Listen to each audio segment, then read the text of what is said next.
திருப்பதி ஏழுமலையான் அருளால் நல்லதாகவே நடக்கட்டும். அனைவருக்கும் வணக்கம். 30/12/2025 சொர்க்கவாசல் திறப்பு வைகுண்ட ஏகாதசி விழாவானது நடைபெற இருக்குங்க. இது வைகுண்ட ஏகாதசி தினத்தை ஒட்டி பெருமாள் கோவில்களில் கொண்டாடப்படும் ரொம்ப முக்கியமான விழாக்களில் இது ஒரு நிகழ்வு. மேலுமே இந்த நாளில் சொர்க்கவாசல் வைகுண்ட துவாரம் திறக்கப்பட்டு பக்தர்கள் அதன் வழியே சென்று பெருமாளைய தரிசனம் செய்வாங்க. இது வீடு பேறு அளிக்கும் அப்படின்னு நம்பப்படுது.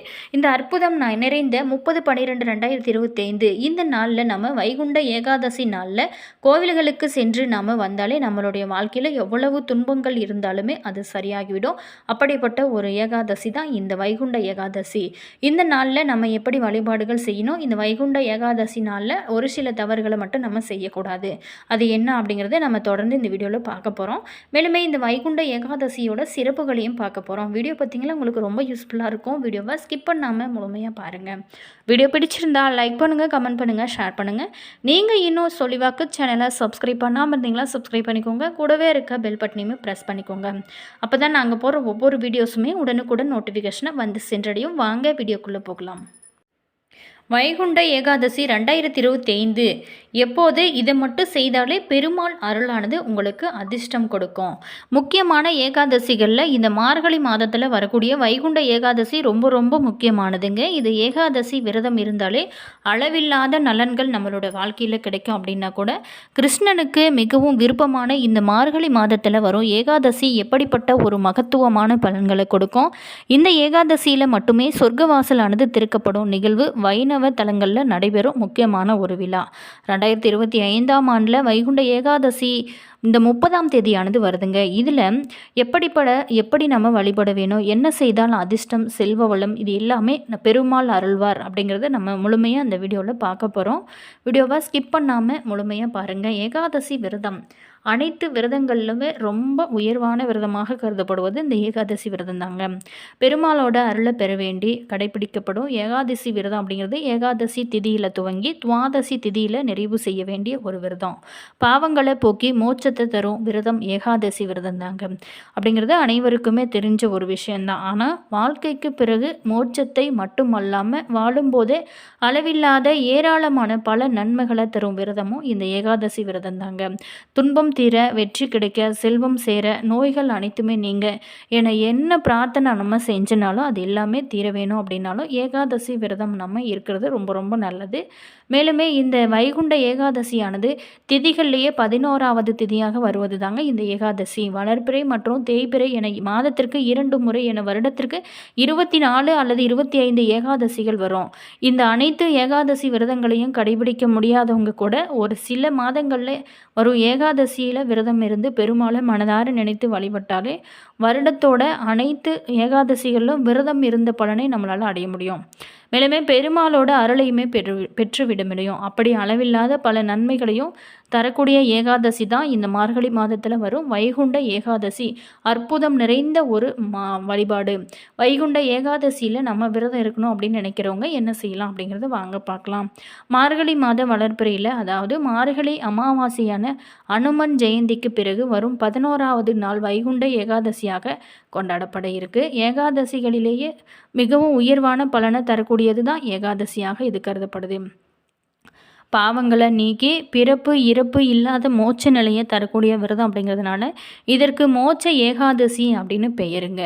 இந்த ஏகாதசியில் விரதம் இருந்து இரவு கண் விழித்து பரமத வாசல் எனப்படும் சொர்க்க வாசல் வழியாக சென்று பெருமாளை தரிசித்தாலே மோட்சத்திற்கு செல்வத்திற்கு வழி பிறக்கும் அப்படிங்கிறது காலங்காலமாகவே இருந்துட்டு வர ஒரு நம்பிக்கை. மேலுமே 2025 மிகச் சிறப்பான வருடத்தின் துவக்கம் மற்றும் இறுதியில் என 2 வைகுண்ட ஏகாதசிகளானது வந்திருக்கு. இந்த ஆண்டில் மொத்தம் 25 ஏகாதசிகள். வருடத்தோட முதல் மற்றும் கடைசி ஏகாதசியை வைகுண்ட ஏகாதசியாக இருக்கிறதுனால இது பெருமாள் வழிபாட்டிற்கு புண்ணிய ஆண்டாக இருக்குது. 2025 வரும் முதல் வைகுண்ட ஏகாதசி ஜனவரி 10ஆம் தேதி வெள்ளிக்கிழமையானது வந்திருந்தது. மேலுமே ஜனவரி 9ஆம் தேதி பகல் 12 மணிக்கு துவங்கி ஜனவரி 10ஆம் தேதி காலை 10:02 மணி வரைக்குமே இந்த ஏகாதசி திதியானது இருந்தது. மேலுமே இப்போ வரக்கூடிய இந்த 30/12/2025 அன்று வரக்கூடிய ஏகாதசியுமே ரொம்ப ரொம்ப முக்கியமானதுங்க. இந்த வைகுண்ட ஏகாதசியில் செய்ய வேண்டியது அப்படின்னு பார்த்தோமா, வைகுண்ட ஏகாதசி அன்னைக்கு நம்ம சாப்பிடாம இருந்து அன்று இரவு கண் விழித்து மறுநாள் காலையில் பாராயணம் செய்து பல வகையான காய்கறிகள் சமைத்து உபவாசத்தை நிறைவு செய்ய வேணும். ஆனால் அன்று மாலை நம்ம கண்டிப்பாக விளக்கேற்றி பெருமாளை வழிபட்டதுக்கு அப்புறம் தான் நீங்கள் விரதத்தை நிறைவு செய்ய வேணும். பெருமாளுக்குரிய மந்திரங்களை சொல்லி தொடர்ந்து நீங்கள் வழிபட்டு வாங்க. உங்களுடைய பிரச்சனைகளுக்கு எல்லாமே கட்டாயம் நல்ல ஒரு தீர்வு கிடைக்கும். அன்றைய தினம் உணவு, உடை உள்ளிட்ட பொருட்களை இல்லாதவங்களுக்கு நீங்கள் தானமாக கொடுக்கறது ரொம்ப ரொம்ப நல்லது. அது மட்டும் இல்லாமல் உதவியும் உங்களால் முடிந்த அளவுக்கு நீங்கள் பணமாவோ அல்லது பொருளாவோ நீங்கள் செய்யலாம். மேலுமே இந்த வைகுண்ட ஏகாதசியில் விரதம் இருப்பதோட பலன்கள் அதே மட்டும் இல்லாமல் மந்திரங்களையும் நம்ம பார்க்க போகிறோம். வைகுண்ட ஏகாதசி அன்னைக்கு நம்ம விரதம் இருந்தாலே ஆன்மீகத்திற்கும் உயர்ந்த நிலையை அடைய முடியும். உள்ளமும் ஆத்மாவும் தூய்மை அடையும், மோட்சத்தை பெற முடியும். இது தவிர இந்த வாழ்க்கைக்கு தேவையான அதிர்ஷ்டம், செல்வ வளம், வெற்றி உள்ளிட்ட அனைத்து நலன்களையும் கொடுக்கும். இது அனைத்துமே கிடைக்க வைகுண்ட ஏகாதசி அன்னைக்கு நம்ம ஓம் நமோ நாராயண நமக, ஓம் நமோ பகவதே வாசுதேவாய, ஹரே ராம ராம ராம ஹரே ஹரே, கிருஷ்ண ஹரே கிருஷ்ண ஹரே கிருஷ்ண ஹரே, இந்த மந்திரங்களை நீங்கள் எத்தனை முறை வேணாலும் சொல்ல முடியுமோ அத்தனை முறை நீங்கள் சொல்லிக்கொண்டே இருக்கலாம். உண்மையான பக்தியோட பெருமாளோட அருள் கிடைக்க வேணும் அப்படின்னு சொல்லிட்டு மனதார வேண்டிக் கொண்ட இந்த மந்திரங்களை நீங்கள் சொல்லி வந்தாலே மிகப்பெரிய ஒரு மாற்றத்தை உங்களோட வாழ்க்கையில் நீங்கள் காண முடியும். நிச்சயமாக முழு நம்பிக்கையோடு நீங்கள் செஞ்சு பாருங்கள், நல்ல முன்னேற்றம் இருக்கும். அதே மாதிரி முக்கியமாக நம்ம வைகுண்ட ஏகாதசி அன்னைக்கு நம்ம வீட்டு பூஜை அறையில் நம்ம சில விஷயங்கள் செஞ்சாலே அவரோட முழு அருளுமே நமக்கு கிடைக்குங்க. மகாவிஷ்ணுவுக்கு பஞ்சாமிர்த அபிஷேகம் நீங்கள் செய்யலாம். வைகுண்ட ஏகாதசி அன்னைக்கு வீட்டில் இருக்கக்கூடிய மகாவிஷ்ணுவின் சிலை அல்லது ஏதாவது ஒரு பெருமாள் படத்தை நீங்கள் உருவ சிலைக்கு பஞ்சாமிர்தம், அதாவது பால், பழம், தயிர், நெய், தேன் இது எல்லாத்தையுமே கொண்டு அபிஷேகம் செஞ்சு படைக்கிறது ரொம்ப ரொம்ப விசேஷம். அப்படி சிலை இல்லாதவங்க பெருமாளுக்கு இதை பஞ்சாமிர்தத்தை நைவேத்தியமாக கூட படைத்து வழிபடலாம். இது பெருமாளோட அருள் மட்டும் இல்லாமல் உங்களுக்கு அனைத்து சாமிகளின் ஆசையுமே கிடைக்கும். அடுத்ததாக பார்த்தோமா, வெற்றிலையில் மந்திரம் எழுதி சமர்ப்பித்தல். ஒரு வெற்றிலை எடுத்துக்கோங்க, அதில் ஓம் விஷ்ணுவ நமகே அப்படிங்கிற மந்திரத்தை எழுதி அதை பகவான் விஷ்ணுவின் பாதங்களில் வைத்து நீங்கள் வழிபடலாம். பூஜைக்கு அப்புறம் அந்த வெற்றிலையை உங்களோட பணப்பெட்டி அல்லது பீரோவில் வைத்தாலே பொருளாதார வளர்ச்சி ஏற்படும் அப்படிங்கிறது நம்பிக்கை. அடுத்ததாக பார்த்தோமா, பசுவிற்கு உணவு கொடுக்கறது. மகாவிஷ்ணுவிற்கும் வாழைப்பழம் படைத்து வழிபட்டு விட்டு அதுக்கப்புறம் பசுமாற்றுக்கு நெய் தடவிய ரொட்டி அல்லது வெல்லம் இது ஏதாவது ஒரு பொருளை நீங்கள் கொடுக்கலாம். இது உங்களோட குழந்தைகளோட வாழ்க்கையில் மகிழ்ச்சியும் ஆரோக்கியத்தையும் கொடுக்கும் ஒரு அற்புதமான வழிபாடாக இருக்குது. அடுத்ததாக பார்த்தோமா, 4வது விஷயம் துளசி வழிபாடு. நெய் தீபம். வைகுண்ட ஏகாதசி அன்னைக்கு மாலை நேரத்தில் துளசி செடிக்கு அருகில் நெய் தீபம் ஏற்றி துளசி செடியை 7 முறை வலம் வந்து நீங்கள் வழிபட வேணுங்க. துளசி இலைகளின் மீது ஸ்ரீ என்று எழுதி மகாவிஷ்ணுவிற்கு அர்ப்பணிக்கப்பட்டு வீட்டில் செல்வ செழிப்பை ஏற்படுத்தும்.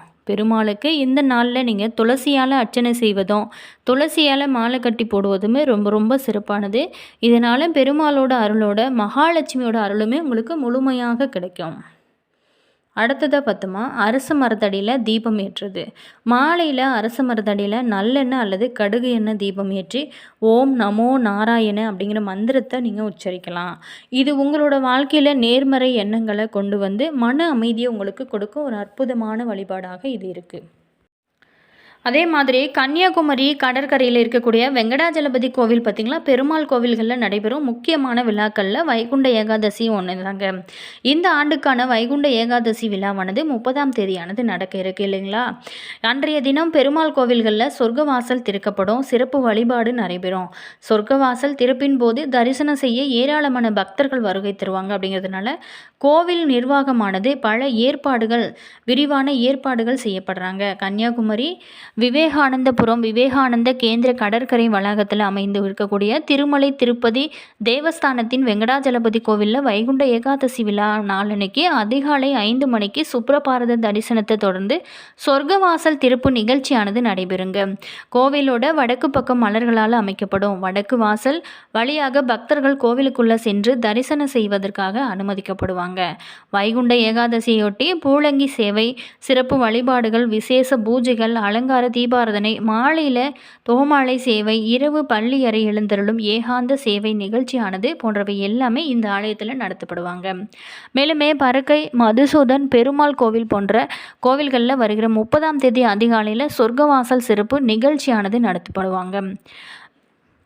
அது மட்டும் இல்லாமல் திருவட்டார் ஆதிகேசவ பெருமாள் கோவில், வடீஸ்வரம் இடர் தீர்த்த பெருமாள் கோவில், சுசீந்திரம் துவாரகை கிருஷ்ணன் கோவில், ஏலகரம் பெருமாள் கோவில், நாகர்கோவில் கிருஷ்ணன் கோவிலில் இருக்கக்கூடிய கிருஷ்ணசாமி கோவில், மகாதனபுரம் நவநீத சந்தான் கோபாலகிருஷ்ண சாமி கோவில், கன்னியாகுமரி பாலகிருஷ்ணசாமி கோவில் உள்ளிட்ட குமரி மாவட்டத்தில் இருக்கக்கூடிய அனைத்து பெருமாள் கோவில்களுமே வைகுண்ட ஏகாதசி விழாவானது 30ஆம் தேதி சிறப்பாக கொண்டாடப்பட இருக்குங்க. இந்த கோவிலோட 30ஆம் தேதி அதிகாலையில் சிறப்பு அபிஷேகமானது நடத்தப்படுவாங்க. அதை தொடர்ந்து சொர்க்கவாசல் திறக்கப்பட்டு பெருமாள் அந்த வாசல் வழியாக எழுந்தருளி பக்தர்களுக்கு அழகாக காட்சி தருவார் அப்படின்னு எதிர்பார்க்கப்படுது. மேலுமே இந்த பெருமாள் கோவில், நிறைய பெருமாள் கோவிலில் இந்த வழிபாடுகள் செய்வாங்க. அதில் நம்ம கலந்து கொண்டாலே நம்மளோட வாழ்க்கை சிறப்பாக மாற ஆரம்பிக்கும். நேயர்களே, வீடியோ பிடிச்சிருந்தா லைக் பண்ணுங்கள், கமெண்ட் பண்ணுங்கள், ஷேர் பண்ணுங்கள். நீங்கள் இது போல் தகவலை தெரிஞ்சுக்கணும் அப்படின்னாலும் நம்ம சேனலை ஃபாலோ பண்ணுங்கள். சப்ஸ்கிரைப் பண்ணாமல் இருந்துக்கிறவங்க சப்ஸ்கிரைப் பண்ணிக்கோங்க. கூடவே இருக்க பெல் பட்டனையுமே ப்ரெஸ் பண்ணிக்கோங்க. அப்போ தான் நாங்கள் போகிற ஒவ்வொரு வீடியோஸுமே உடனுக்குடன் நோட்டிஃபிகேஷனை வந்து சென்றடையும். மறக்காமல் உங்களோட கருத்து என்ன அப்படிங்கிறத கமெண்ட் பாக்ஸ் செக்ஷனில் சொல்லுங்கள். All viewers, thank you.